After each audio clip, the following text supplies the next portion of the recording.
Hello，大家好，我是 Jane， 欢迎来到我的频道，然后一起来进入到我们今天的主题是牌卡解读。那今天我们的主题呢是有关于你的守护灵要告诉你的讯息，好吧？那我们在解牌的过程当中呢，还会跟大家分享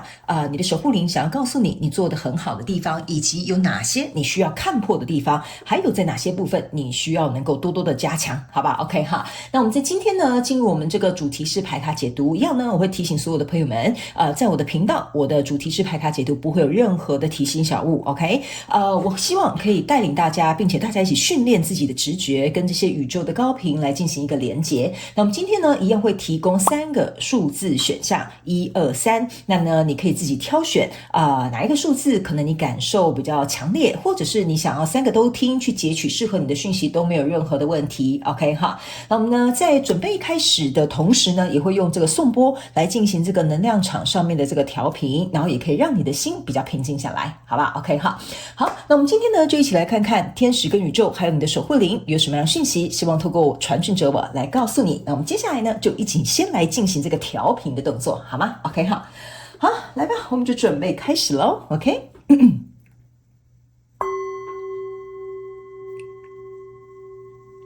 现在我要邀请你闭上你的双眼，开始慢慢调整这个自己的呼吸。在调整呼吸的同时，去感受数字1、2、3，哪一个数字跟你最有共鸣，你就可以以那个数字作为今天想要收到的讯息的指引。接下来慢慢的张开双眼，就准备进入到我们今天的主题是牌卡解读。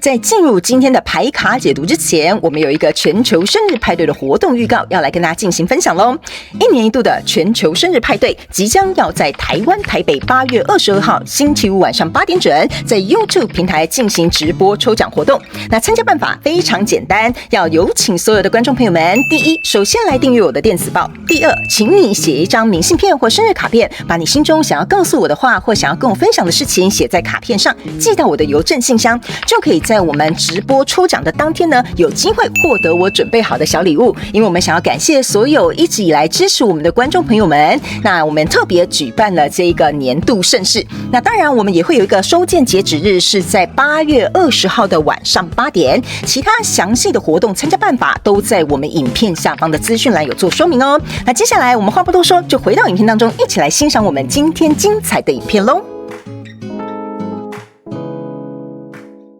Hello， 选项1的朋友们，来吧！我们今天呢，这个主题是牌卡解读呢，要来帮你看看你的守护灵呢有什么样的讯息要告诉你哈。包含呢，比如说你现在正在经历的事情啦，以及呢有哪些你做得很好的地方，以及必须要能够去看破的地方，还有需要加强的部分，好吧 ？OK 哈，好，那呢我这边呢先跟大家说明一下哈，在我们影片下方资讯栏呢都有这个影片的详细使用说明 ，OK。然后呢如果你是第一次来到我频道的朋友呢，我会先告诉你哈，就是说我不是一个按照牌阵跟牌意解牌的人啊，我本身呢是去阅读这个能量场以及守护天使。以及这个宇宙他们指引我的方式去帮你进行一个解牌，好吗 ？OK 哈。好，然后呢，如果今天你在这个选牌的过程当中哈，你可能觉得说，我想要选选项1，也想要选选项2，也没有关系 ，OK？ 因为每个人的这个守护灵的这个数量也不一样哈，可能你有2个守护天使，别人可能有2个守护灵，然后呢，或者是比如说你有3个哈，也不一定哈。那这种东西好像多多益善，好像也蛮好的哈。OK 哈，好，那呢，我们就一起来看一下，好不好哈？那今天这个牌阵呢，也是他们指引我这样去做的。OK， 感觉解完这个应该是3个小时以后了哈。我们看一下的 OK 哈。好，来，我们一起来看看，好不好？来，好，首先呢，我们就先从最上面这一排开始。好不好 ？OK 哈，我先把牌翻过来给你哈，给你看一下，那顺便跟你解释一下 ，OK 哈。好，行的，我们一起来看一下。OK， 首先呢，你在第一行呢所拿到的牌卡，第一张呢，这个是宝剑八的逆位，这个是钱币三的180度，这一张牌卡呢是钱币10的逆位，以及圣杯1的180度，以及这张牌卡是宝剑9的正位，好吧 ？OK 哈，借由这个第一行的这个牌卡，给我有一种感觉，就是你的守护灵会要告诉你一件事情，就是说呢，其实你现在身处的这个相关状况、人事物、事件、梦想或目标，甚至是关系哈，你们可以自行灵活套用在你们的生活场景里面，角色也可以互换，好吗 ？OK 哈，这个你交手的相关状况、人事物呢，我个人会认为呢，这个能量场有点像是说，你必须要离开你自己思考的盲点。或者是你看待这件事情不同的角度，你才有可能跟这个交手的相关状况人数来进行一个合作，或者是在一起，或者是有所联系。OK 哈，因为呢，目前呢，我觉得你可能卡死在一个点上面哈，比如说假设好了哈，这个人不打电话给我，就代表他不在乎我啊。其实呢，他可以有另外一个做法，就是说他可能真的在忙，所以他没有打电话跟你联系，或者是你可以主动打电话或传讯息给他，告诉他说，等他有空，他可以比如说跟你联系，你懂我意思啊？所以我刚刚为什么用一个简单的例子去举例的意思，就是说你踩那个点啊，你踩很死。OK 哈，所以踩很死，你觉得这样才是对呀，那样才是错？我认为怎么样？我预设立场是如何的时候呢？这个会去阻碍到你们两个人的结合或认识，或者是彼此互相了解，甚至有可能搞不好哈，弄巧成拙，变成一个误会。所以这会导致于你跟这个交手的相关状况人数来到发展的时候呢，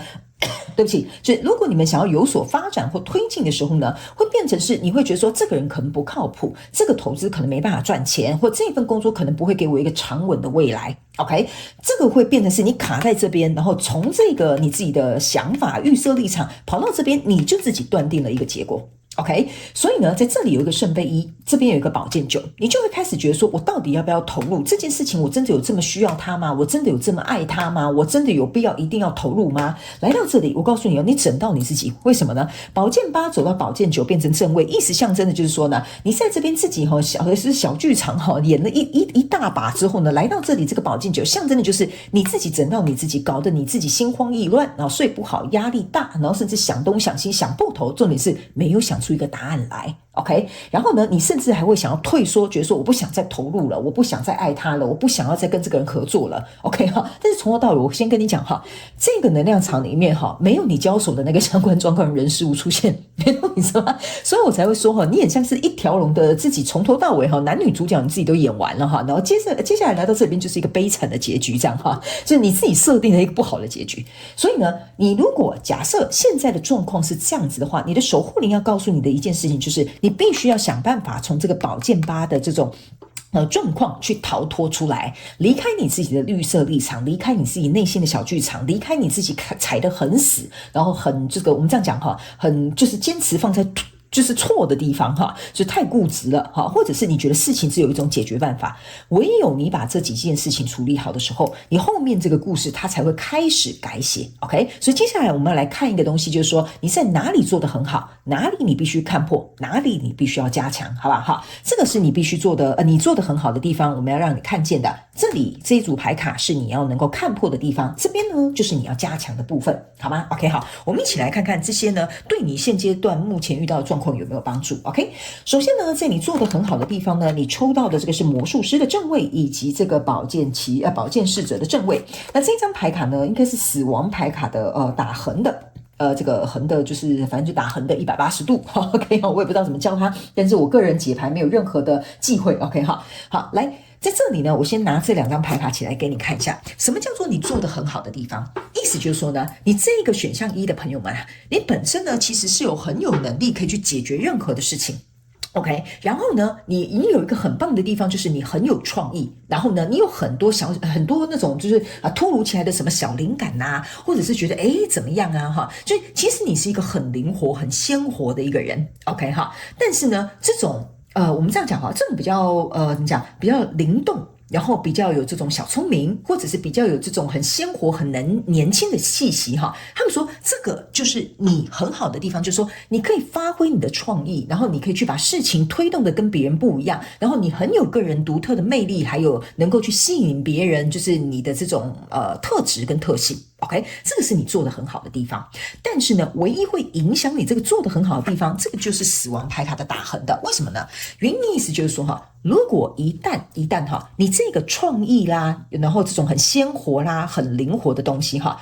这相对来说呢，就是说你不喜欢受到局限。你不喜欢就是我想这样的时候却被卡在这边 OK 哈，或者是比如说我觉得哇我的幻想或者是我的想象我的蓝图我画得这么漂亮，你看很有创意吧，但是呢可能有一个人跟你讲说哦这是很有创意啊哈，但是很不现实 OK 哈，那这个时候呢你就会觉得好像被泼了一桶冷水OK 哈，所以这个时候呢，如果有任何来扼杀你哈，这个死亡牌卡象征的意思就是说，如果有任何扼杀你这个特质哈，就是发挥你的想象，比如说像我们刚刚讲的，有人会批评你，或者是比如说你想了很多却没有确切的去执行或者是落实的时候，就算这个东西再有创意，但是呢，它没有办法诞生。OK， 所以他们要我告诉你的一件事情就是说呢，这两张牌卡象征的是你做得很好的地方，但唯一会去影响你或者是建议你要去注意的地方就是这张死亡牌卡。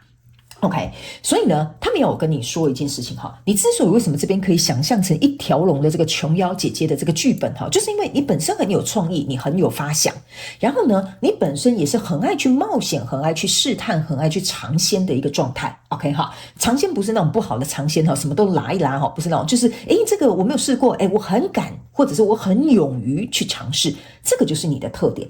但是呢，一旦这种很轻盈、很淘气、很灵动的这个东西哈，遇到一点难题的时候，或者是你觉得不行哦，这样子好像不 OK 哦，你呢这个特质就会缩回来了。OK， 这个就是死亡牌卡要告诉你，可能会影响你这个特质持续往前进的这个状况。OK 哈，那接下来我们来看一下，好不好哈？我对他们说我还没有讲完哈，就为什么这边呢？这个琼瑶你已经演完了哈，这个我用这3张牌卡跟你做一个解释。假设好了，假设，我们现在就来讲哈。比如说你在工作上面的表现，好，你觉得这个案子老板应该会由你来做一个，比如说主导 ，OK， 但殊不知他可能派发给小明了，却不是找你的时候，你就会开始觉得老板一定是偏心。好，就像这个宝剑八，我刚刚讲的，你就卡死在那里啊！老板一定是偏心，不然就是小王去捧他的狗大腿，好，类似像这样。然后呢，你就没有办法很全心全意的像这个钱币3去配合这个小王，你们要共同去处理的这个专案，或者是要去推动的这件事情。那这个钱币10呢，你就会去想说，我帮助你，我又不会得到任何好处，只会让你在老板面前搞得好像你很有领导能力。接着你就会有点像是爱理不理。这个圣杯1象征说，我要投入吗？我要帮他吗？然后我要真的去做这件事情吗？然后这个宝剑9在这边，你就卡死你自己的，就会觉得说，哎呀，这怎么样？我这样做也不是，那样做也不是，然后什么等等之类的哈。其实事情根本没那么困难。OK， 所以这3张牌卡，我在用刚刚那个比喻，就有点像是说，你之所以为什么会被纳入小王的这个案子，就是因为你是一个很有创意发想的人，你是很灵动，你很有弹性，你知道怎么样去支援你的队友的人。OK， 那在这样的状况之中呢，这个死亡牌卡就有点像是说，如果假设你跟小王讲说，小王，我觉得这怎么样做不错，但因为他是这个案子的主导者，所以他可能就会给你一些建议说，我觉得这个我们可能要再看看，不然我们开会再商量。你就会觉得好像有点被打击，我现在要跟你合作，我要投入这些心力去帮你，然后你却这样子拒绝了我的热情，我的创意哈，你呢就会来到这个宝剑9的位置了。所以这个是之所以你做得很好，人家想要跟你合作或跟你纳入或想要跟你在一起或想要了解你的地方，但是一旦你遇到了这样的状况，你可能就会退缩，这个特质就会很可惜。所以他们要告诉你就是说，这个东西你要持续的保持，这个东西我们要稍微做一个改变。有些时候别人拒绝我们的想法，或者是告诉我们这些东西应该要落地，其实是为了能够协助你把你的创意跟你的发想去能够实现它。OK， 好，我这样稍微解释，可能第一次来听我牌卡的朋友们就会比较理解了。OK， 好，我尽可能就是比喻给你们听，但是你们还是要灵活运用在你们自己的生活状况当中。OK， 好，接下来我们来看你在哪些地方你必须要能够看破，好不好？来，在看破的地方呢，你抽到是钱币4的正位，然后这个是钱币女王的逆位。OK， 那这张牌卡呢是战车牌卡的180度的这个方位。OK， 好，来。首先呢，你必须要看破这两个东西。OK， 第一，这个刚刚就是我刚刚讲的，你之所以为什么宝剑八，我说你不能很固执，你不能坚持放在错的地方，你不能预设一个立场，认为对方就是怎么样。OK， 这个就是钱币四代表的地方。OK， 好，你看哦，钱币四就是这个人头上有一个，手上也抓一个，脚上还踏两个，意思就是说你别想从我这边拿走任何我很坚持的，或者是我认为是对的，或者是我觉得我的观点跟立场，这样才是正确的。OK 这个就是你必须要能够看破的地方。他们也有提醒选项一的朋友们我们现在不是在学校考试什么答案 A、B、C 只有 A 是对的 ，B、C、D、E、F、G 都是错的，不是的。他们要我告诉你，你现在已经长大了 ，OK 不管你现在是在读书还是出社会还是怎么样 ，OK， 人生它其实有很多面向跟选择，你不能认为我这样子就是对的，因为谁跟我的看法也是对的 ，OK？ 对，你可能可以找到几个人跟你观点立场很像的，但你一定绝对也能够遇到跟你观点立场不一样的人，所以这不是一个是非选择正确的什么题型 ，OK 他们要我提醒你一件，就是你必须要能够看破，世界上的确会有跟你观点相反的人，或者是不一样立场的人。但是这也是让你去有一个机会能够去学习你们要如何融合，还有彼此接纳，你必须要看破这件事情。 OK， 这个世界不是绕着你旋转的，好吧？他们要我讲的很直接但是选项一的朋友们，你要去好好思考他们要我传递给你的这个讯息。那这张牌卡呢，是一个钱币女王的逆位。 OK 钱币女王的逆位的意思就是说呢，这个你必须要注意一件事情。选项一的朋友们，我刚刚有讲了，你们是很年轻、很鲜活、很有创意、很有发想的人 ，OK？ 但是通常这样子的人会缺乏这个叫什么续航力、持久能力。所以你的钱币女王的逆位的意思就是说呢，你可能会突然有个想法，突然有个什么，突然什么这样，都是突然。OK， 这也是为什么你做得很好的地方，但是如果你不能够落地的话，或者是你不能讲出或者是举例出一个实质的解决方案的话，那会变成是说，在别人想要信服于你提出了这个建议的话，你不能怪对方说，我觉得这个可能不可行吧，或者是我觉得你的想法太天真了吧，或者是我觉得你这样子讲，我觉得你没有给我一个证据，或者是给我一个举例，或者是能够说服我的理由啊。OK 所以这个钱币女王才会是另一位的 OK。 还有一件事情钱币四加钱币女王象征是钱币五，意思就是说，在刚刚我跟你讲的这些点都是你必须要能够去优化的地方。那再加上你这边呢有一个这个战车牌卡，它是180度打横的这个方位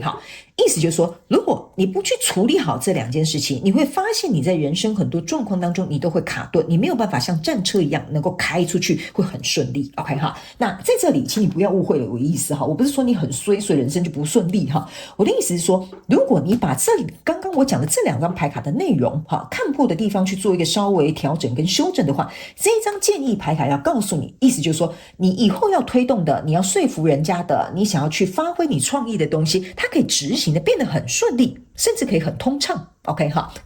接下来我们来看一下你需要加强的部分好吗 OK 你需要加强的部分呢，在这里是这个钱币五，你看吧，这就是钱币五逆位的地方，这就是为什么新来的朋友我先跟你解释一下，有些时候我在传递讯息的时候，我不是按照牌意在传递，我前面应该是有讲OK， 我会特别筛选用一些用词，或特别告诉你这个说法，就是因为宇宙跟天使还有你的守护灵希望我这样告诉你。刚刚我在解牌的时候，这个钱币十加钱币女王，我就有跟你讲，两个加起来是代表钱币五。那我有说这个是一个建议牌卡 ，OK， 来到这里你需要加强的地方出现的这个钱币五的逆位。OK， 象征的意思就是说，如果你不愿意去看见你自己需要补足的地方，就比如说你的弱点或你的弱项 ，OK 他们要我告诉你一件事情你打横的这张牌卡叫权杖四，意思就是说你的地基不会稳 ，OK， 然后呢，你想要去建立的东西呢，它可能也不长久，也不稳固。OK 这个是要特别提醒你的。那这张牌卡是权杖七，权杖七呢，在这里你可以看到有一个人拿着权杖在抵抗下面的胜利。他们说你需要加强的部分就是必须要把刚刚我们告诉你的这些内容去做一个调整，不然他们要我告诉你一件事情，你如果把这个权杖七拿来很防备别人说给你批评或给你指教，或者是讲出一些症结点的地方，他们说如果你是自尊心很强，或者是那种很拉不下面子的那一种选项一的朋友们你要去注意这张牌卡要告诉你的一件事情就是，这张牌卡是这个人拿着这个权杖抵抗这个权杖六，你阻碍了自己能够成功的地方，或者是阻碍了你自己能够去迈向成功，或者是阻碍你自己能够让别人看见你的优点。OK， 所以他们要我跟你讲，有时候为什么我前面会跟你讲，你的坚持要放在对的地方，因为在这里这个权杖是很重要，权杖4加权杖7象征的就是权杖1。OK， 权杖1也代表你手上的这个权杖1，所以他们要我跟你讲这就有点像是水能载舟，亦能覆舟。OK， 你可以很有创意，你可以加入这些，比如说需要你意见，或者是需要你这种很灵活运用的这种团队里，或者是比如说可以为这段关系带来很年轻、很鲜活的这种活力，很好。但是权杖1也象征的是说，这个权杖可以拿来支撑你，好。但是这个权杖也可以拿来打敌人，或者是这个权杖可以拿来伤害到别人，或者是这个权杖可以拿来你在坚持的时候，你要抵抗别人的这种我觉得就是我觉得施力点有点不太对啊哈。这个权杖1意思就是说，有点像说我刚刚讲的水能载舟，亦能覆舟，所以你要小心你这个权杖1你是自己怎么去操作的。好不好 ？OK， 好，所以我觉得呢，大概稍微先让你了解一下你做得很好的地方，必须看破的地方，然后还有就是你必须要加强的部分。最后，我们来看一下你的守护灵有没有什么额外的补充讯息要告诉你，好吧 ？OK， 好，我们一起来看一下哦。OK， 你抽到的牌卡分别是圣杯9，然后还有国王牌卡的180度方位，还有权杖7，以及钱币7，以及这个是宝剑国王的180度角。然后这张牌卡呢是什么呢？这个应该是 Justice 的逆位。OK， 好，这边呢是最后你的守护灵要告诉你的补充讯息哈。首先呢，他们要告诉你一件事情哈，把这个牌卡先拿起来给你看。你可以注意看这张牌卡是圣杯9 ，OK， 圣杯9你仔细看这里1、2、3、4、5、6、7。1、2、3、4，对，1、2、3、4、5、6、7、8、9，对哈。我想说，请问怎么少一杯？OK， 好，对嘛，我没有数错吧？1、2、3、4、5、6、7、8、9，对 ，OK， 好，来，他没有我跟你讲哈，这张牌卡呢，首先要请你看几个点 ，OK。第一个点就是说，这边是不是有一个圣杯1逆位了？不是逆位了，倒下来 ，OK 好。然后呢，你手上也有拿着一个圣杯 ，OK。然后你在这里看着一个圣杯倒下，一个圣杯一个圣杯站着，一个圣杯倒下。他们说这个圣杯啊，其实就是在这里 ，OK， 就是你一开始我们跟你讲，你现在可能在经历的这个人事物。他们说呢，这个圣杯9加这个圣杯1象征的其实是圣杯10 ，OK 哈。意思就是，如果假设你把这些我们刚刚跟你讲的东西，你都稍微调整跟消化之后 ，OK， 也不要去演琼瑶的这一场大戏 ，OK 哈。其实你现在跟你交手这个相关状况元素，它是可以走到圣杯10很圆满的一个状态。但是他没有提醒选项1的朋友们，很多人都会认为我没有问题，是对方有问题。他们说只要你心里有这句话，你就是卡在这个宝剑8里面。那这个圣杯9之所以为什么后面是6个圣杯，6个圣杯象征的意思就是说，你要去思考一件事情，你有没有从你过去的经历当中呢，去学到你该学习的部分。OK， 这2个圣杯象征的是圣杯2。他们说，你为什么这张圣杯1是打横的？就是说，除非你愿意把这个圣杯倒在这个跟你交手的相关状况元素里面，你们才会把这3个立得的圣杯3把它立起来。所以这个圣杯倒下去，跟这个圣杯是打横的，是一模一样的。你有没有发现它打横的嘛？它也是打横的 ，OK 哈。所以他们说，你呢要不要投入？要不要改变一个心态？要不要改变你的想法？这是由你自己来做一个决定。但是如果你愿意的话，这个圣杯9是正位的哦。这个圣杯如果转正的话，它就变圣杯10了。所以他们说这个呢，我们留给这个选项1的朋友们自己去思考一下，好吧 ？OK， 好，来，那接下来呢，这张牌卡呢是一个国王牌卡的横向180度的方位。这个意思就是说呢，你看哦，你手上是拿着一个权杖1，我刚刚有跟你讲了，这个权杖啊可以载舟，也可以覆舟，是不是这样讲 ？OK， 他们要我跟你讲哈，你这张牌卡之所以打横的意思就是说，在这个跟你交手相关状况元素当中，你可能正在进行一个角力的斗争，就是我要这样，你才会听我的话，我要给你演点颜色瞧瞧，你才会知道我的意见有多重要。OK， 他们说啊，在任何的人事物的这个状况当中，如果你是要用这种角力拉扯的部分哈，就是我要成为这个国王哈，我要控制这个局面 ，OK， 我要让你知道我有多厉害的话，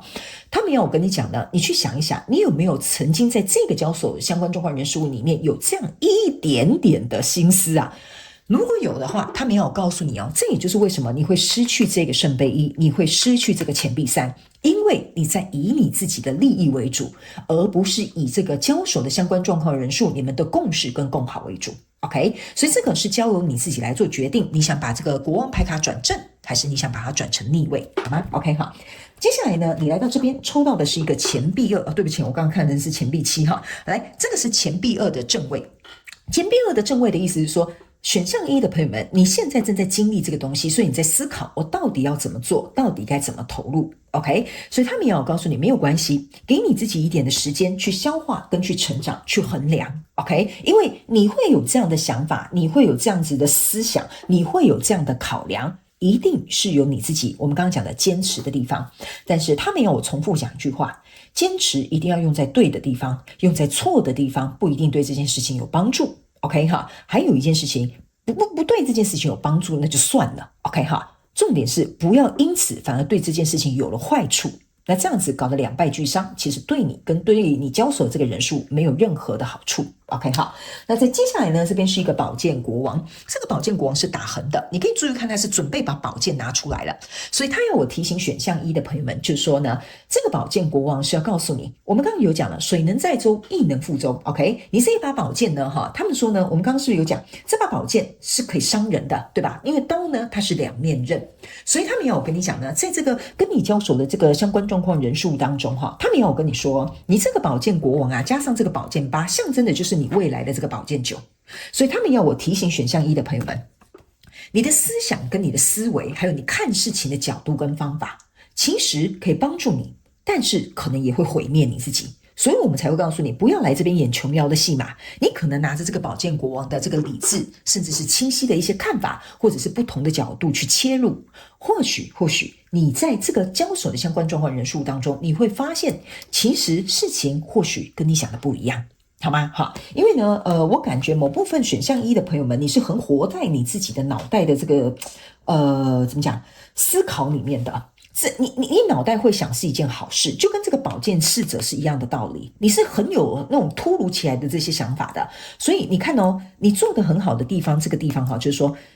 其实如果事情有任何问题，你也是一个很快速可以找到解决方案的人。OK， 好，那通常像这样的人很聪明。但是小心，一定不要聪明反被聪明误。OK 哈，所以呢，来到最后这张牌卡叫 Justice 的逆位。OK， 他们要我告诉选项一的朋友，你现在可能会觉得这整个情势好像不如你的预期，或不如你想要的发展性，你觉得好像不公平，或者是为什么凭什么我就要让给这个人？为什么我就要跟这个人合作？为什么见你就帮这个人说话？或你为什么这件事情就怎么样 ？OK 哈，不是哈，我只是一个传讯者而已哈，我没有偏袒谁，好吗 ？OK 哈，这张牌卡呢是要告诉选项一的朋友们。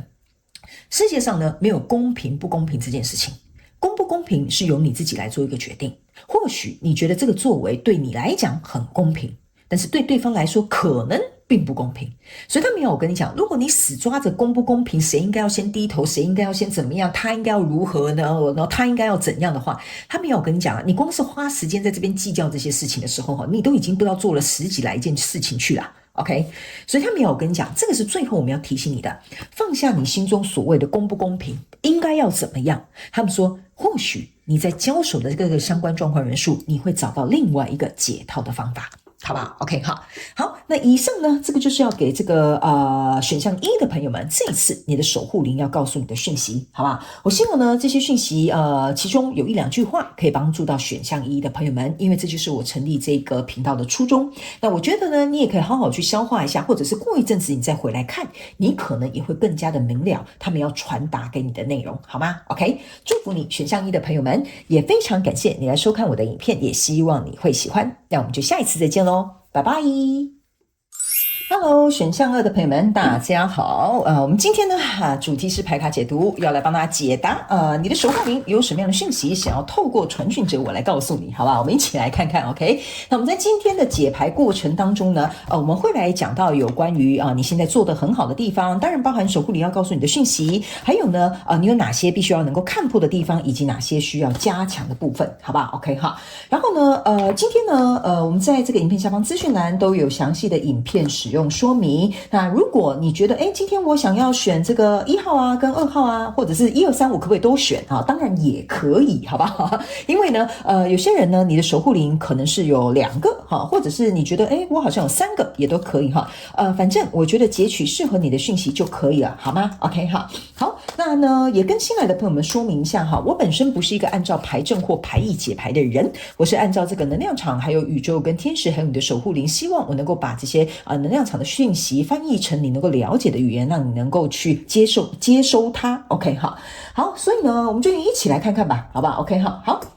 来，首先呢我们先从第一行开始，预备起哈。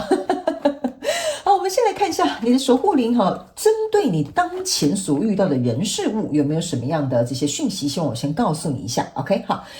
首先呢你抽到的这张牌卡呢是权杖1的这个逆位，然后呢钱币侍者的横向180度的方位，以及宝剑10的逆位，还有这个圣杯8的180度的横向位，然后以及这个是权杖10的正位。 OK 好，我个人会感觉这几张牌卡在针对你目前的这个相关状况、人事物、事件、梦想或目标，甚至是关系呢，请你们呢跟所有新来的朋友们说明一下，你可以自行套用在你现在生活所遇到的场景里面，角色也可以互换，好吧？ OK 好，这几张牌卡，首先我会认为呢这个跟你交手相关状况人数，目前你应该是失去热情啊哈，或者是你不愿意再投入，甚至或许有些人你会觉得我不想背负这样的压力，以及就是我不想要再有这么怎么讲比如说我讲几个形容词哈，那你们自己去找到适合你们的 OK。 比如说我不想再不被珍惜，我不想再被利用，我不想要再被比如说怎么说呢，这个要怎么讲，就是任人的去宰割，好不好？我讲的是比较夸张哈，因为我感觉里面有工作的也有感情的，我都稍微都提一下 OK。然后你也会去自己去思考说，在这个交手的相关状况人数，我在投入对我自己来讲会有任何的好处吗？或者是我在投入是不是他反而会更加利用我呢？反而就有点像是说想要怎么讲，那个叫什么得寸进尺呢？哈 OK。 所以呢我个人会感觉大部分选到选项2的人，你应该是打算想要认赔杀出，或者是离开这样的人事物 OK。 但是在离开或要认赔杀出的同时呢，你又觉得说你还有其他的事情要考量。什么叫做其他的事情要考量呢？比如说假设工作好了，我就举个例，你们可能比较容易理解。比如说我要离开这样子可能我不是很喜欢的公司，那我可能要去交接，我可能要找新工作的这个焦虑感，或者是比如说我有没有存够这个紧急预备金等等之类的。那比如说在这段感情里面我可能还要处理离婚的手续，我可能要处理小孩的监护权，我还要自己重新适应一个人的生活。这个就是你可能要去承担或负担，或者是要去处理的事情，甚至有一些责任是必须要能够去被划分的。所以呢在这样的状况当中，我会认为选项2的人，你可能会觉得有点力不从心，或者是会觉得说这件事情我之所以为什么暂时还卡在这里，就是因为我已经看到后面有这么多东西要去处理，有这么多责任，或者是有新的东西我必须要能够去承担我所做的这个决定的话呢，目前应该选项2的人大部分70-80%还在这样的状况，因为我觉得你还在有点像是心理准备 OK。 大概只有10-20%左右的人，你应该是已经做出决定了 OK。 就是我现在在讲的这个东西有可能是你过去的事情 OK。 好，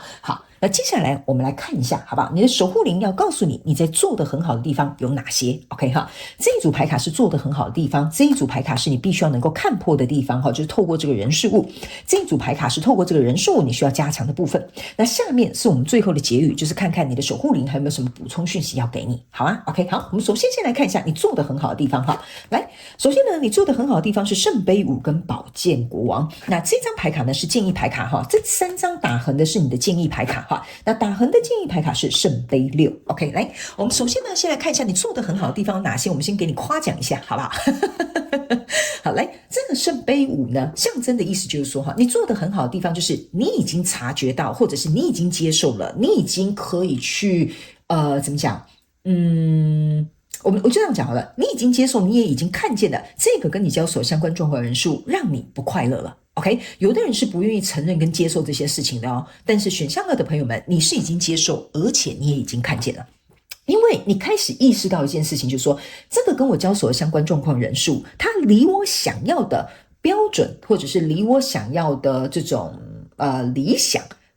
你觉得它并没有办法满足你，或者是给予你，所以你做得很好的地方，为什么我会说选项2的朋友们应该是在做一个心理准备，就是说我现在正在助跑但是我还没有冲出去，所以我可能还没有办法下最后那一刀的决定。OK， 所以呢，你在这里为什么你这个宝剑拔一半现在真的就有点像说，我想要拔了我想要跟他切个8段，我想要离开这段关系，我想要离开这个工作，可是我就是拔得很慢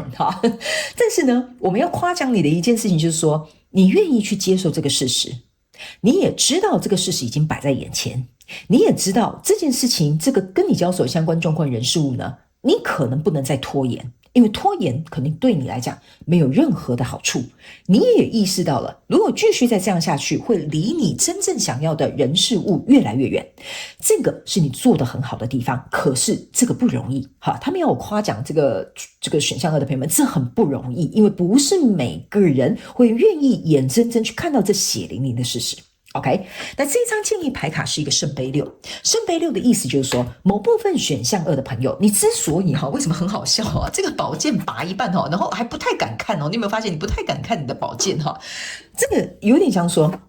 这个圣杯6就是某部分的选项2的朋友们，你会念在旧情，就说哎呀，他是我孩子的爸，哎呀，我在这边工作10年了，哎呀，这个是我已经合伙就是很久很信任的这个兄弟 OK 就是你会念在旧情，念在过去，然后还有什么美好的回忆等等等之类的东西，导致于你在这边做得很好的地方，会因为这件事情而有所牵引，就是说你狠不狠的下这个心，你能不能100%做出这个决定，这件事情能不能快速的给它解决，是因为这个圣杯6在这里会导致于你的速度变慢，或者是效率没有那么快。OK， 这并不代表错误我们是要告诉你的意思说，建议牌卡就是这个过去的这个圣杯6是的确会让你做得好的地方有一点缓慢下来，但是他们要告诉你一件事情，花一点时间让你的情绪能够先离开这样的状况。什么意思呢？他们叫我解释清楚因为我这样解释你可能听不太懂。 OK，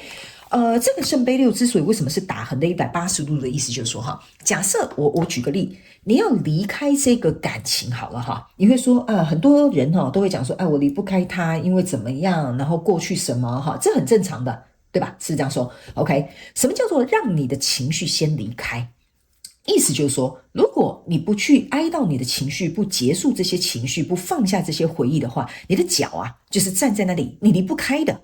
你懂我意思吗？所以呢，他们要我请这个选项2的朋友们，先把你的情绪或你的感受整理好，先把它用力送走，或者是让它放下，或者是释放你的脚，还有你这个要拔剑的手他们才会开始动起来。 OK， 所以这个是给你的一张建议牌卡。 OK， 不然其实你现阶段在这个部分你已经准备好了，但是就差那临门一脚。 OK， 好，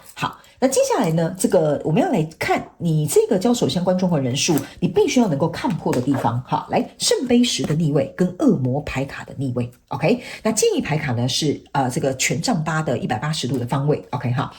其实呢，如果你经常在看牌卡解读的朋友们，我光是这2张牌卡拿起来，你自己就可以解读了。什么叫做必须要能够看破的地方？首先第一件事情，这个圣杯10是逆位的，就像我如同前面跟你讲的，这个跟你交手的相关状况人数，它没有办法给你圣杯10，它没有办法满足你情感上面的需求，它没有办法满足你实质上面的条件，没有办法。 OK， 这个恶魔牌卡逆位的意思就是说，这个人剩下给你的东西只是一种欲望或情绪的拉扯，或这件事情呢让你已经失去了这个热情。OK， 或者是这个物品这个项目呢，对你来讲现在甚至只是剩下一个灾难。 OK 就是说你的钱投进去然后有去无回。 OK， 所以这个是你必须要能够看破的地方。 OK， 你如果持续的这样子下去的话，对你来说这个伤害或这个离你的梦想或理想，你只会越离越远，或者是你达到目标的速度只会越来越慢。这个没有办法，你必须得看破它。还有一件事情，这个刚好很棒的权杖8来做了一个建议牌卡，为什么呢？原因是因为权杖8它象征的是一个行动，那它打横的180度的意思就是说，你要不要行动？ OK， 你到底要不要行动？这个是你自己必须要做的决定，我们没有办法强迫你，这是你守护灵要告诉你的讯息，因为每个人都有他自己想要去学习的课题。OK， 但是我们很直白的跟你指出了这2件事情，就是你必须要能够去看破的地方。好吗 ？OK， 意思就是说，你必须要能够去释放，你必须要能够去看见，你必须要能够知道这件事情，或许对你来讲，甚至有点不太健康。但是你不要忘了，你做的很好的地方，就是你已经有心理准备了，你已经接受，你已经看到，你就是在插那临门一脚，或者是只欠东风。OK， 所以这个行动这边打横的意思就是说，你已经在一个准备要把这个权杖8转正，或者是逆位的这个状况，你已经开始进入了一个选择。所以我们来看后面你需要加强的部分有什么。好吧 ，OK， 好，来这边呢，我靠，这边呢是一个宝剑女王的正位，还有圣杯1的正位。我觉得呢，在你要加强的部分跑出这2张牌卡，我是非常开心的。为什么呢？因为这2张牌卡象征的一件事就是说，你在过去做的很好的地方是宝剑国王，你后面这个宝剑女王来助阵了。OK， 好，那宝剑女王来助阵呢，而且是正位你注意看你这个宝剑有多大只，你自己看这2个差多少。OK 哈，你这个宝剑女王是很大只的很大只的哈。然后呢，你又抽到这个圣杯1，是所有圣杯里面最大杯的那一杯。OK， 他们也有告诉你你要加强的部分是什么？首先第一件事情宝剑女王如果是正位的，它象征的意思是说，我宝剑出鞘，我就是一定要见血。意思就是说呢，即使我知道可能我做这个决定，可能我会受伤，或对方会受伤，或者是这场面可能会搞得有点难看但是不好意思我就是决定我要这么做了。OK 意思就是说，这个决定你如果下好，就麻烦请下好离手，干干脆脆，果果断断一点。OK， 因为你可以注意去看这个宝剑女王的这个态度是用下巴跟鼻孔在看人的。你认为呢？你说我是宝剑女王，你跟我那边啰里吧嗦干嘛 ？OK， 我现在的决定就是这样，不然你想要怎么样 ？OK， 这个就是宝剑女王的气势，而且宝剑女王的宝剑是最大只的那一只好，所以象征的意思就是说，你必须把这个宝剑放在你的前面。为什么？宝剑女王这个宝剑放在前面，就是说你要让你的理智 ，OK， 还有让你的理性走在前头 ，OK。宝剑女王呢，她不是说她没有任何的情感。但是他在做决定的时候，他会以事实求是为正，而且会以他的理性判断为主。OK， 所以这个宝剑女王在告诉你，你要加强的部分就是这样。OK 而且你要去思考一件事情宝剑女王呢，她的气势是那种怎么讲，可以有点像是宝剑女王，气势有点像是可以强压制人的那一种。OK， 所以他们要我告诉你一件事情，你呢的选项2的朋友们你的这个比较怎么讲？我刚刚有讲嘛，你们前面有一些人可能觉得被利用，或者是你很容忍，或者是你很退让，或这个人可能就是得寸进尺这个部分呢，就是因为你的宝剑女王的能量场没有出来，所以导致于这些人可能会给你这样的态度或这样子的对待，这个就是你需要加强的地方。那这个圣杯1是要告诉你一件事情就是说呢，你一定要把最满满的爱先给你自己。意思就是说，你不可以把你付出的部分，他们叫我重新说明一次圣杯1象征的意思是说，你不能用你的付出去换回，或者是期待，或者是去渴望对方会给你对等的这个怎么讲给予。OK 就是说你不能说我对你付出100分，你应该要对我付出100分。他们说天上没有这种掉下来的是这种馅饼。OK 他们有跟你讲，如果你拿这个去换那个的话，他们说你要去思考一件事情有些时候你先拿出去，你不一定会换到你想要的，但是当你换不到你想要的时候，你又要再把你其他东西再换出去，那这个人会一直没有拿他的东西来跟你交换的时候，你就会开始觉得不公平，觉得受委屈，觉得自己好像被吃干抹净。 OK， 所以他们要我告诉你一件事情，你要给予出去的东西是多出来的，意思就是说你要先爱你自己，多出来的部分你可以去爱小狗小猫，你可以去爱另外一个新的恋爱对象，你可以去爱你的家人，你可以去爱你的兴趣都可以，但是你要先把这一份满满的爱先给你自己，你给出去的是失去也无所谓的那一部分。 OK 这是选项2的朋友们必须要去额外练习的一个部分。还有一件事情他们要我跟你讲你这个给予出去的部分是即使没有了，你内心都会感觉到非常的平静。为什么呢？这边有个和平的圣歌，这边有个钱币是夹在他的这个和平圣歌的嘴巴。 OK 他们说呢，这个意思就是说，假设你给出去的是多余的，所以多余的意思就是说你不一定需要，反正我多的是，我可以给你一点，我无所谓，我没有任何的损失。所以即使这个人对你不好，我看清楚你这个人的真面目了，或者是比如说我把这一笔多出来的人去投资，哎呀赔钱了没关系，其实呢，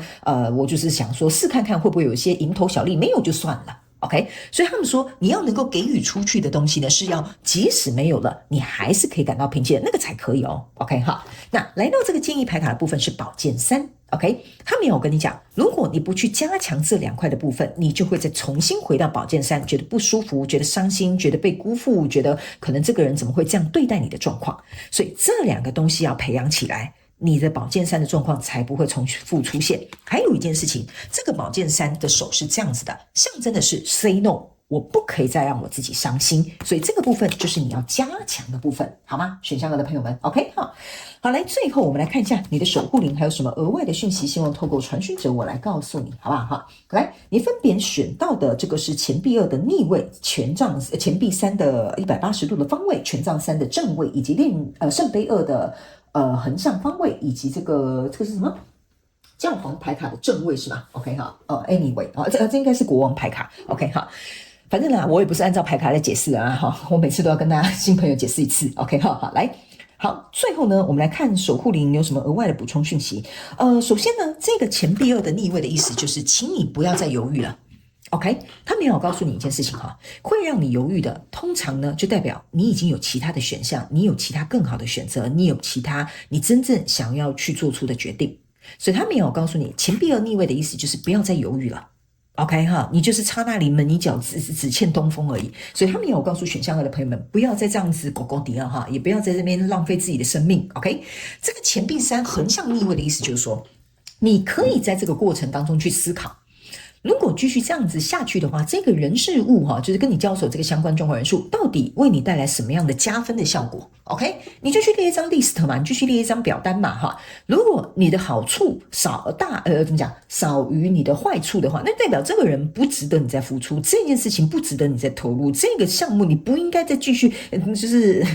傻乎乎的继续投入你的资金。好不好 ？OK， 所以他们也有告诉你一件事情哈，有些时候呢，我们在找要互相去结合的这些伴侣也好啦，合作伙伴也好啦，去创造这些事件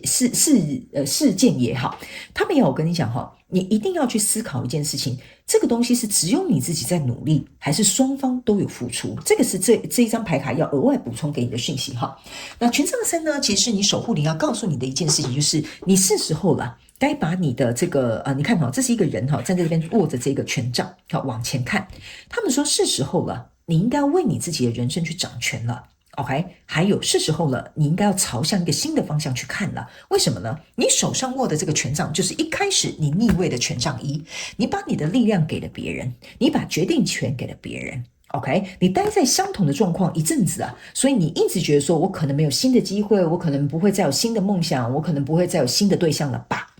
他们要我告诉你很简单一件事情，就是拿起你的权杖，背对你现在所面对的人事物，转过去180度之后往前看，你就会看到新的风景，新的选项，新的人事物在对岸等着你。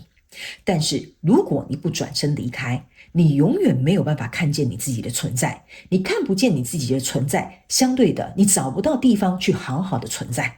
OK， 这很像绕口令但是你去听，你重复去听我刚刚讲的那一段话，你就懂我在告诉你什么意思，我要传递给你的这个讯息是什么，好吧 OK 好，接下来这是一个圣杯2 180度方位的这张牌卡 OK 好，这张牌卡其实是要告诉选项2的朋友们，不要担心 OK， 世界上一定会有一个人会珍惜你，而且你们会互相有这个交杯酒交换，不管呢这个是一个什么样的合作或者是什么样的伴侣，他们有提醒你，你这张圣杯2跟这个圣杯8，他们两个是互相对应的，这两张牌卡加起来叫做圣杯10。圣杯8的意思就是说，我过去的这些东西并没有办法满足我，所以我准备要离开，我拿着我的权杖。你有没有发现你的牌卡是重复验证的？我拿着我的权杖，我走吧。OK， 我不想要在这一个我一看就知道不会再有任何回报的人数当中了。唯有当你离开，你才能够找到你长途跋涉之后，你才可以找到那个圣杯2。那圣杯8加圣杯2象征的就是圣杯10。所以他们说，你千万不要委曲求全，觉得我现在找不到更好的，所以我就留在一个更烂的这是什么样的逻辑他们这个我也不懂但是呢，我必须要告诉你，你的牌卡之所以为什么会这样对应，这个是有它的道理的。还有你这边有一个钱币骑士加上这个钱币3，它也是互相对应的。钱币3加钱币骑士象征钱币4，意思就是说，如果假设现在在跟你交手这个相关状况、人数、事件、梦想或目标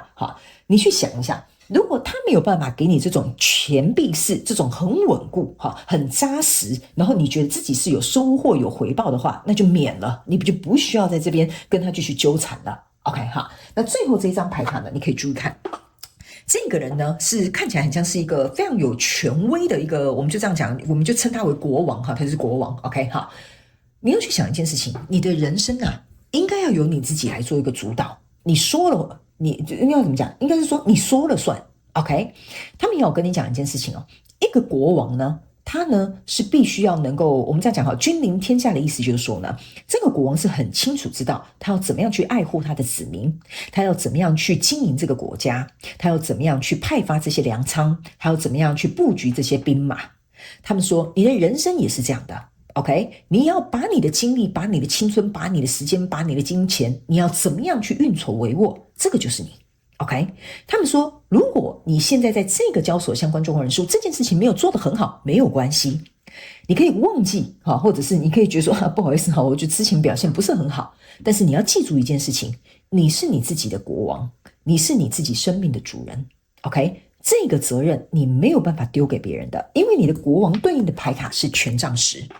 你之所以为什么跟这个人在这边耗，你之所以为什么会投入这个项目，你之所以为什么会跟这个人合作，你有这个权杖10100%的责任。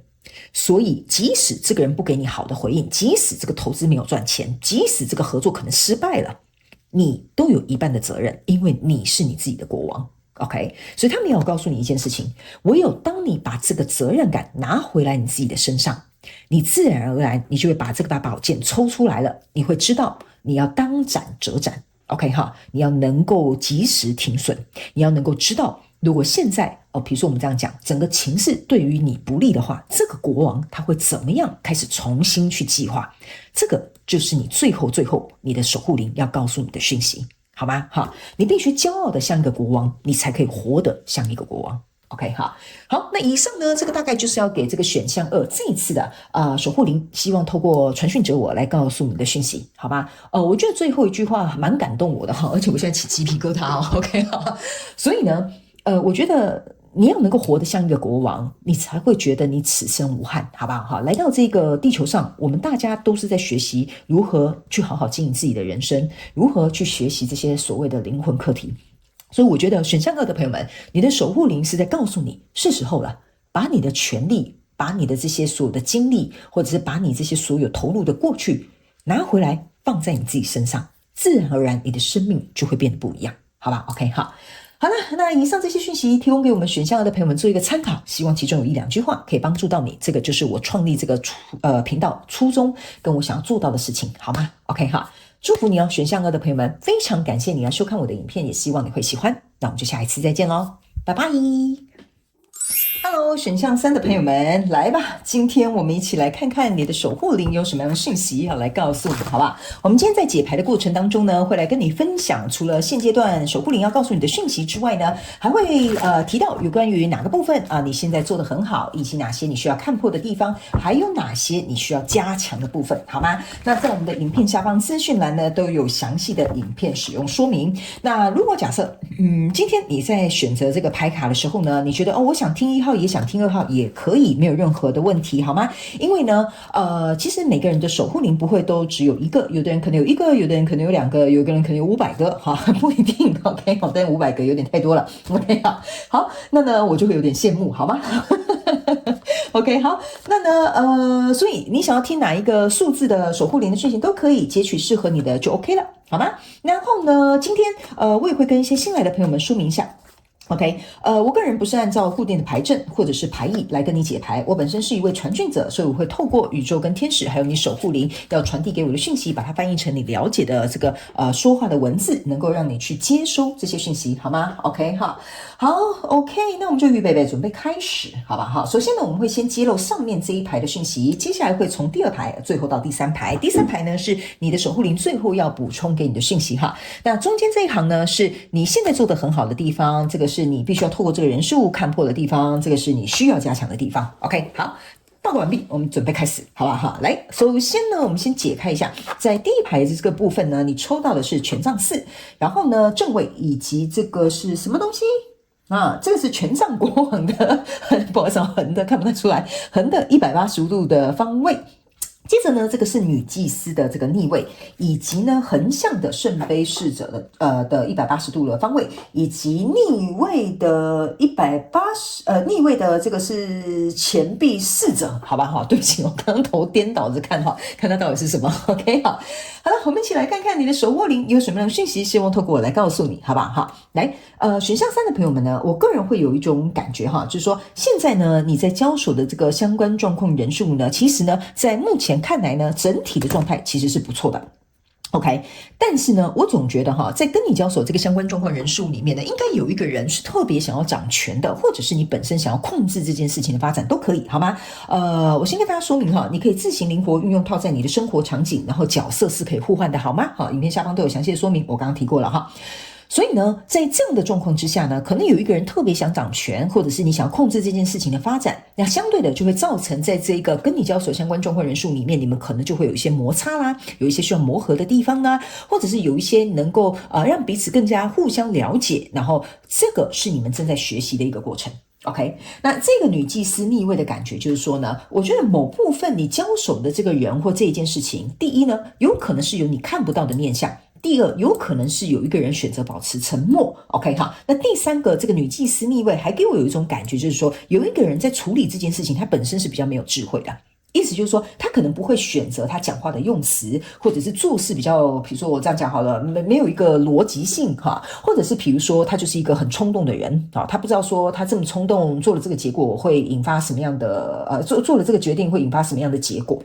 OK， 好，那在这样的状况当中呢，这边有一个这个圣杯侍者的横的，就是说我个人会感觉呢，其中这样子的状况发生之后呢，其中可能有一个人他会觉得说，你看到了吧，我得到我想要的吧，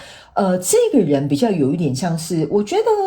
如果你这个是套用在人际关系上面的话，我觉得其中有一个人哈，他比较自私自利一点点，或者是他比较想要去让别人看到他的能力，他想去证明，也有可能是他这个人呢，他比较有点像是说，反正我无所不用其极，我就是想要得到我想要的胜利。比如说我跟你吵架，我就是一定要赢哈，就算我掰出一堆没有逻辑的东西，但是我就是要赢哈。所以我觉得这也是蛮有趣的啦哈，因为这两个能量场来比，一个是权杖国王，一个是圣杯侍者 ，OK， 所以一个人比较情绪用事，然后一个人呢，他比较有点像是用一个比较强压式的这个感觉，所以这两个人在磨合的过程当中，会让我感觉有一种就是你们没有不对盘，也没有不对平，但是就是没有找出一个共同沟通的方式或共同合作的模式 ，OK， 所以导致于呢，这个跟你交手相关状况人数、事件、梦想或目标，甚至是关系呢，在这边的这个钱币侍者的逆位会变成是你们两个对于这件事情或这个项目或这一段关系好了，你们要投入或愿意再投入，或者是尝试再去推动的这个动能就比较小一点点。好不好 ？OK 哈，但并不是说这个东西不好，而是说这个是你们双方之间正在磨练的地方，就是我们如何把这个磨练或我们共同要去学习的课题导向一个对你我都是共好或有共识的状态去走。OK， 这个我觉得比较有点像是目前现阶段的这个选项3的朋友们在面临的状况，但是你要去记得一件事情哦，你们两个的地基是好的。就是说，为什么我要跟你吵架？有可能是因为我很在乎你。为什么我要觉得这个不公平？那是因为我们两个是合作伙伴，我们两个要达到共识，我们要能够知道彼此做事的方法。OK， 所以你们其实是有一个基础的，但是这些事件的发生是让你们可以走向一个更长远的地方。好吧 ，OK 哈，因为这里是权杖4，这是权杖国王，下一张牌卡就是权杖6，所以呢，你们现在就有点像是在欠一个东风哈，这个就有点像是一个东风，但看起来很像台风哈。因为可能把你们搞得就是有点鸡飞狗跳了，好不好 ？OK 哈，好，那接下来我们就来看你在这个人事物你做得很好的地方，然后呢，还有这个人事物能够协助你带领你去看破的地方，以及你要加强的部分我们来看看守护灵有什么样的讯息要告诉你，好吧？好，来，首先呢，我们先来给你额露一下给你夸奖一下，你做得很好的地方有什么来，权杖、钱币八跟这个圣杯女王所以这就是为什么在一开场的时候呢，其实我就有跟这个选上3的朋友们讲你们其实是有一个很好的基础的，为什么？因为你很认真的投入你不是只有这个钱币投入，你连这个最大杯的这个圣杯女王都投入了，意思就是说，在这个跟你交手的相关状况人数，你的守护灵要告诉你，要夸奖你，要告诉你做得很好的地方，就是你真的很努力投入你的时间，很认真的去投资你的情感，甚至是在这个过程当中不断的去打磨，不断的去增进你自己。OK， 那当然我们先这样子讲就是说你在这一段感情当中，或者是这个事业当中，或这个项目当中你是一个我这样讲好了，你比较像是有一点任劳任怨，或者是好吧，那为了这件事情，好吧，那我调整一下，我改变一下，你的角色有可能比较像是这样，因为你在乎这件事情很多很多。OK， 所以这个是我们不得不告诉你，你做得很好很棒的地方。但是我先跟大家说明这3张打横的牌卡是要给你的建议，你的建议牌卡是权杖1 OK， 你不要忘了你在这边有抽到一个权杖国王 OK 但是是打横的，权杖1也是打横的，所以象征的意思就是说呢，在这个跟你交手的相关状况人事物当中，你投入钱币，你投入圣杯，但是你却没有拿好你的权杖。OK， 意思是什么呢？就有点像是说，假设我们在一段关系当中，哎呀，好啦，我让着你，你有时候就是喜欢耍脾气，没关系，我就包容，这个就有点像是圣杯女王。OK， 想要买什么东西，我们共同存钱吧，我们未来一起买房子吧，这个就是钱币八。OK， 好，那要什么纪念日要买礼物要去庆祝要有一些什么 surprise 这个呢，我也愿意去规划。这个就是你在这边做得很好的地方，但是你要去想一件事情，为什么你忘记了这个权杖1，你没有把这个权杖拿好呢？意思就是说，在这个过程当中，你会不会对方说什么，会要求什么，或者是想要什么，你都配合对方？而有些时候，你会觉得说，这个叫共好，这个叫共识，这是为我们2个都会有好的结果。但是你仔细去想一下，是不是真的如同你所想？你可以去看一下你现在目前的状况。OK， 所以这就是为什么我会说你们缺一支权杖，你们就可以走到权杖6。你注意看你这3组牌卡，这3张牌卡对应这个能量场，就是权杖4、权杖国王、权杖1。我刚刚有特别告诉你，你们差一支权杖就走到权杖6的地方了。OK， 所以有些时候新来的朋友们，你如果听我在跟你传讯，在跟你讲一些讯息的时候，我会特别用一些文字或说明，那是因为有它的目的。所以我要告诉你的一件事情就是说，这个权杖6就在这里OK， 所以这为什么我刚刚会讲只欠东风就差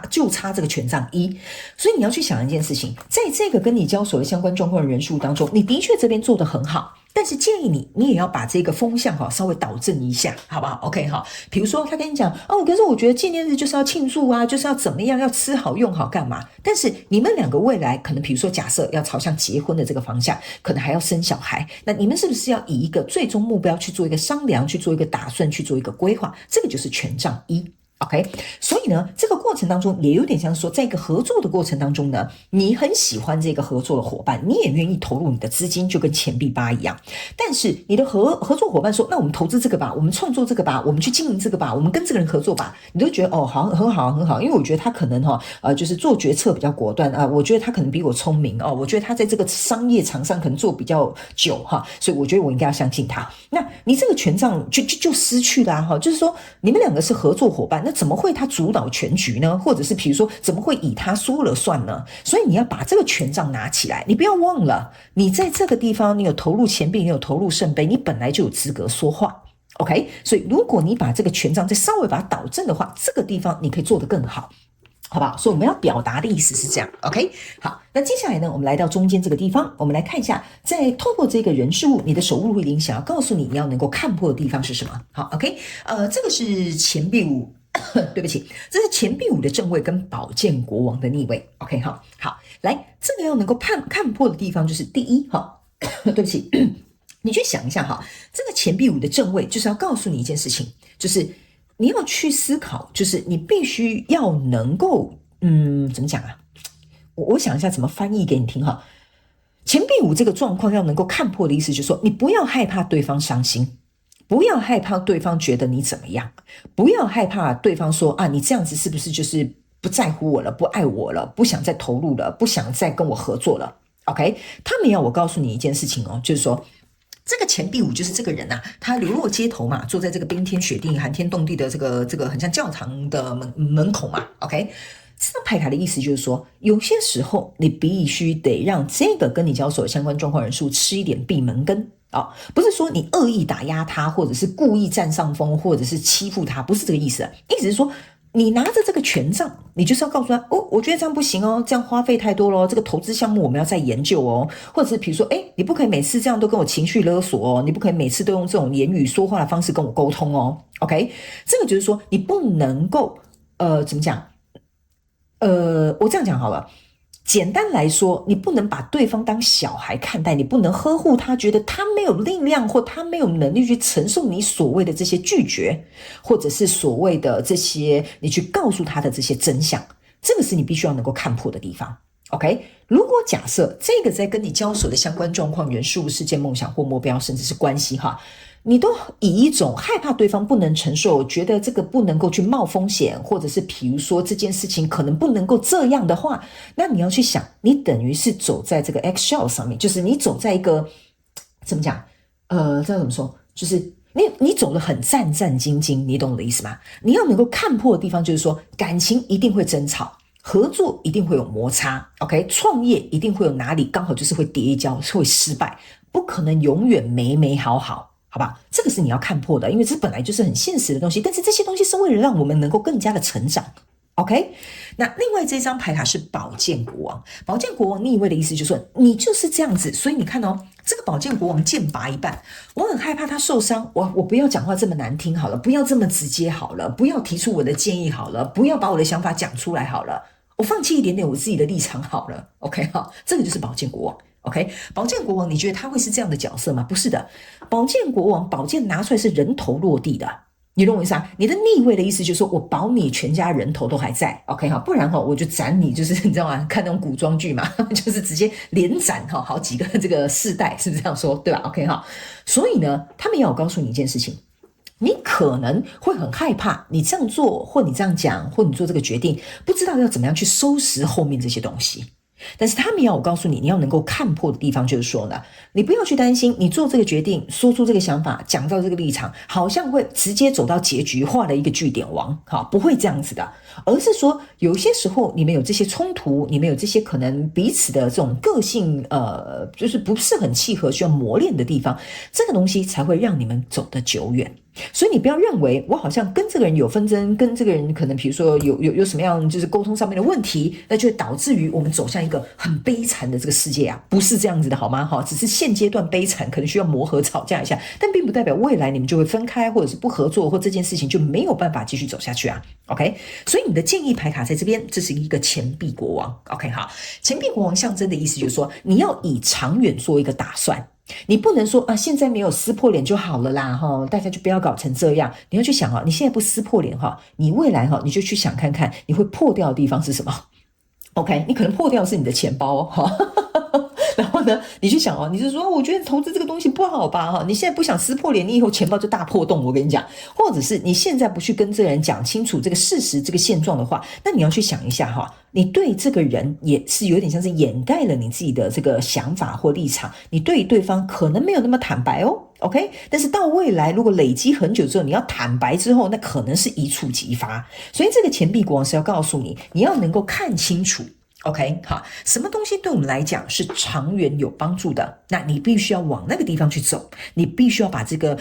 你的所有的这个决定朝向那个方向。因为钱币国王象征的是说呢，我想要建立一个巩固的王国，我不想要建立那种摇摇欲坠的这种什么人际关系或者是这样的情感基础，好吗 ？OK， 那接下来我们来看一下你有哪些需要加强的地方好，来我们来看一下这两张。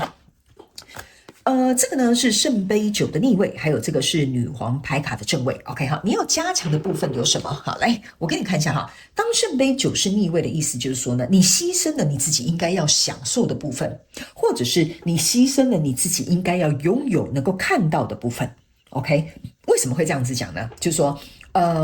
你其实在这个跟你交手相关状况人数当中其实你的感受或你的想法或你的意见其实是很重要的，所以你不应该就是比如说假设这个人哈，我觉得这就是为什么你的权杖差一支就可以走到权杖6啊 OK 哈，也有可能呢选项3的朋友们，你可能被这个人事物吃得死死的，这也有可能 OK 哈，因为这个圣杯9逆位的给我的那种感受就是说，你这个过程当中你牺牲了自己去满足了对方，或者是比如说你退让了一步，只是为了让这件事情可能比较顺利能够进行下去啊。所以呢，这个圣杯9给我的一个感受就是说，你不可以去失去你自己想要的，或你要坚持的，或者是你也想要体验到的 OK， 不能说每次你都帮这个人做事，可是这个人从来不怎么讲替你着想，或者是比如说每次都是你在这一段情感付出，而对方可能没有给你适当的这个比如说情绪价值或者是满足 OK 哈，这个就是你必须要能够去加强的地方。你的情绪你的感受很重要，你的需求也很重要，你要去加强这个部分 OK。 那这个女皇牌卡呢在这里哈，这个女皇牌卡呢，其实女皇哈它象征的就是说怎么讲，就是她是一个怀孕的女生OK 哈，那这个在怀孕的过程当中其实很辛苦的嘛，对不对？当妈妈是很辛苦的，妈妈要怀孕9个月，然后生下来要照顾这个小孩一辈子，是不是这样说？所以呢，他们要我跟你讲一件事情，就是说，你如果假设过分的去滋养别人因为女王就是妈妈，妈妈就是滋养别人的一个角色。OK， 他们说呢，如果你在去滋养别人的同时，你要懂得去滋养你自己。OK， 你不可以说什么事情都以小孩为主，什么事情都以我的家庭为主，什么事情都是以我同事为主或另外一半为主，那你自己呢？你要去想啊，现在是谁在承担这些痛苦？不就是这个妈妈吗？这个妈妈怀胎10个月，就是在承担这个要养育这个小孩，而且生这个小孩也很痛苦。你如果你知道生这个小孩子也要承受生理上面的痛苦，然后在怀孕这个小孩也要承受生理上面的这个辛苦。OK， 所以他们要我告诉你一件事情就是说你在滋养别人的同时，你也要滋养你自己，你不能让自己在一个很受苦，或者是要忍耐，或者是没有办法得到适当反馈的这个状态。OK， 好，因为他们说呢，他们叫我解释清楚一点点，不然有些人可能会误会我知道我妈妈怀孕也是幸福的，因为她在等待她的小孩诞生嘛因为他们刚刚跟我讲说，我好像把妈妈形容的好像有点悲惨那个只是一个形容跟举例好吗请不要抓我的语病，但他们希望我解释一下，意思就是说，一个妈妈在怀一个小孩，到她生小孩，到她开始养育这个小孩，她都会牺牲她自己去贡献给这个孩子。他们要我告诉你的一件事情是，你的内在小孩也需要你的保护，你的内在小孩也需要你的呵护，你的内在小孩也需要你的照顾，这是某部分选项3的朋友们你可能没有注意到的部分 OK， 所以你一定要滋养你自己，也要去滋养你自己的内在小孩，这个就是你要加强的部分。那你的建议牌卡在这边是一个钱币7，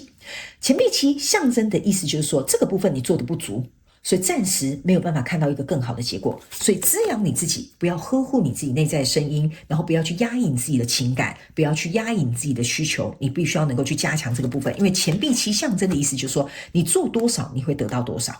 但是你现在不做，你就什么都得不到。OK， 那你如果持续牺牲你自己，持续为大局着想，然后呢压抑你自己的声音或压抑你自己的需求的话，他们说你选择怎么做，它就会长出什么果，这个就是钱币7。OK 好，因为钱币7你可以注意看到，它是准备要去栽种，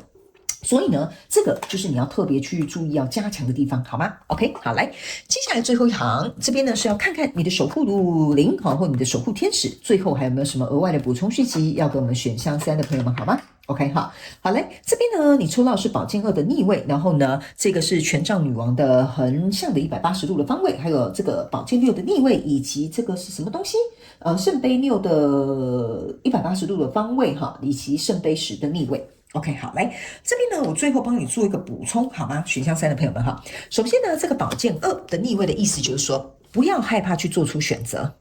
OK， 为什么？因为宝剑2当它是逆位的时候，象征的意思就是说，你不要再挣扎了，不要再觉得我不知道该怎么做比较好，或者是我不知道该怎么样讲比较好。他没有跟你讲，想怎么讲就怎么讲。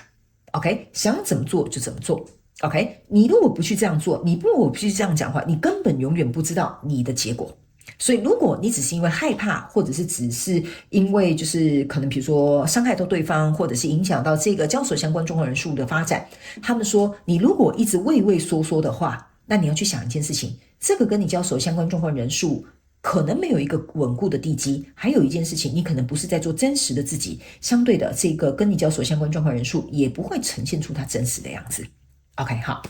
那接下来呢？这张牌卡是权杖女王的180度，他们也有告诉你哈，权杖女王180度一样的道理。OK， 你这个权杖女王跟权杖国王是对应的哦，你有没有发现？就是在这两边。OK， 他们说还有这个权杖一也是打横的哦。好，你注意看，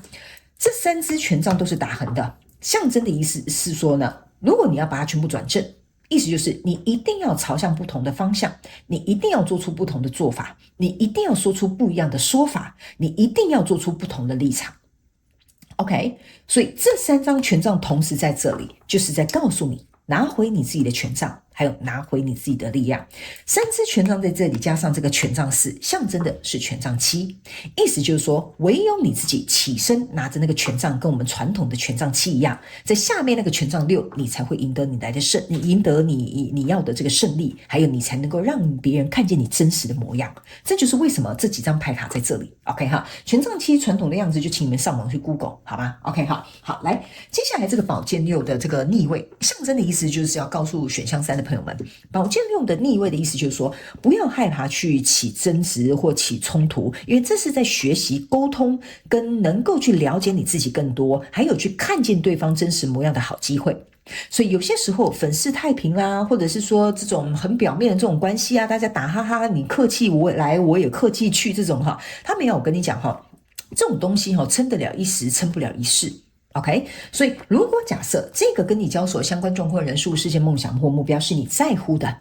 你的守护灵要告诉你，就是展现出真实的你自己去碰撞。OK， 那去碰撞之后，真正适合你的人他会留下，不适合你的人他会离开，所以你不需要害怕，而且离开的人本来就不适合你，你有什么损失可言？所以不要紧张。好吧 ，OK 哈，好，那接下来呢？这张牌卡是圣杯6打横的180度的方位，这个是要告诉这个选项3的朋友们 ，OK 哈，意思就是说，这个跟你现在目前正在进行的交手相关状况人数，他们要我告诉你，你们过去其实是有一个很好的地基，你要能够打铁趁热。因为不是有很多人像你们一样都有很好的地基，或者是甚至你们有一些人可能是过去的同事，就是可能已经在一起很久的情侣，或过去的同事，或者是比如说你们是从小到大的青梅竹马 ，OK 哈，也有一些人可能是已经合作很久的这个伙伴。他们说，正是因为你们过去有这些所有的基础，所以你应该要把握这个优势，好好的在这一个状况当中去把你做得很好的地方再去加强，看破的地方去把它放下，然后这个地方需要提升的你就去提升它，好吗 ？OK 哈，因为你要去想，不是每个人都刚好那么幸运哈，可以遇到有这么好的地基，让你有这些空间跟时间去做这些事情。OK， 这个是你要把握的，这是你守护灵要告诉你的讯息哈。那接下来这个圣杯10是逆位的 ，OK， 这个圣杯10是逆位的，是要告诉这个选项3的朋友们，就是说的，你要去思考一件事情，你不要忘了，你刚刚有一个这个圣杯9是逆位的。OK， 圣杯10也是逆位的，所以他们要我跟你说哈，如果你自己本身在这个交手相关状况人数当中不快乐，然后呢不呈现你真实的样子，或者是不让对方知道你心里的想法的话。他们说，这个跟你交手的相关状况人数就不会走到圣杯10，除非你快乐了，除非你满足了，除非你在里面真实做你自己，然后很轻松，然后没有任何的顾忌了，那这个圣杯10自然也会转向正位的。所以他们说，这个跟你交手相关状况人数是操之在于你的手上，你的决定，你的方向，你的立场。OK， 所以他们说，你觉得如果假设今天这个讯息是要传递给你的，那你要从你自己先开始做一个改变。当你去做出一个改变，这个人事物就会跟着改变，这是一面镜子，好吗 ？OK， 好，所以呢，以上这个大概就是我这次要来告诉选项3的朋友们，透过传讯者我来告诉你守护灵要告诉你的讯息。我希望呢，其中有1-2句话可以帮助到你，那这个就是我成立这个频道的初衷，好吗？也非常感谢选项3的朋友们来收看我的影片，也希望你会喜欢。那我们就下次再见喽，拜拜。